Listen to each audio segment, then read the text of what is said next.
सुनहरी घंटी वाली गाय। गांव में त्योहार का समय था। श्री राम नवमी के त्योहार पर गांव के सारे लोग राम मंदिर जा रहे थे प्रार्थनाओं के लिए। ग्राम प्रधान चंद्रसेना ने पूजा पाठ की वस्तुएं सोने के रूप में लाए और मंदिर में दान कर दिया। चंद्रसेना की इस महान दान को देखकर सब लोग आश्चर्यचकित रह गए। ये खबर आग की तरह आसपास के गांव तक भी पहुंच गई। एक दिन दो लोग इस बारे में चर्चा कर रहे थे। ओ, तुमने सुना क्या? क्या हुआ? कालेश्वर के गांव के ग्राम प्रधान ने सारे पूजा पाठ की वस्तुएं सोने के रूप में तैयार किया और मंदिर में दान कर दिया।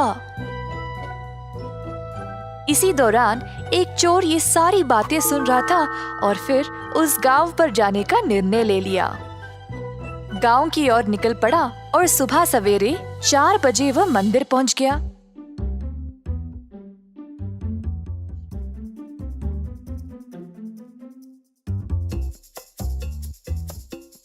चोर ने मंदिर की कक्ष के दरवाजे को खोलने की कोशिश की।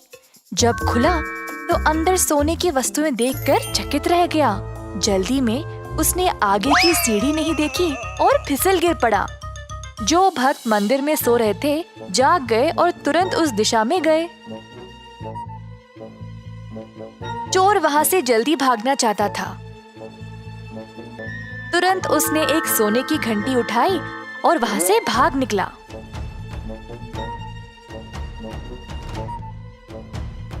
जब तक भक्त वहां पहुंचे, उन्होंने देखा कि सारे दरवाजे खुले पड़े थे और सब कुछ बिखरा पड़ा था।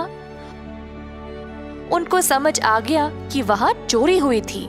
सब चीजों में से सोने की घंटी गायब है। क्या तुम्हें वो आवाज सुनाई दे रही है? हाँ, घंटी की। चलो, चोर आसपास ही होगा। जैसे चोर भाग रहा था, घंटी बजी जा रही थी और लोग भी घंटी की आवाज सुनते सुनते चोर का पीछा कर रहे थे। चोर को समझ नहीं आया कि वह क्या करे।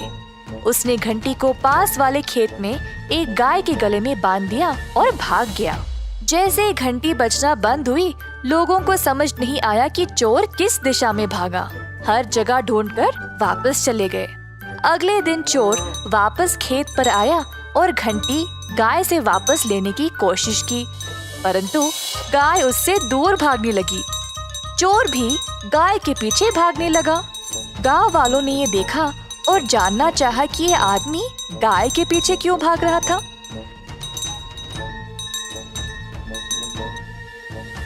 तभी उन्होंने देखा कि वो सोने की घंटी गाय के गले में लटक रही थी। अब सबको समझ आ गया कि वही आदमी ने चोरी की थी। सब उसके पास आए और उसको रंगे हाथ पकड़ लिया। इस कहानी में हम ये सीखते हैं कि अपने पापी कर्मों से चाहे हम कितना भी दूर भागने की कोशिश करें, वे कभी मिटते नहीं।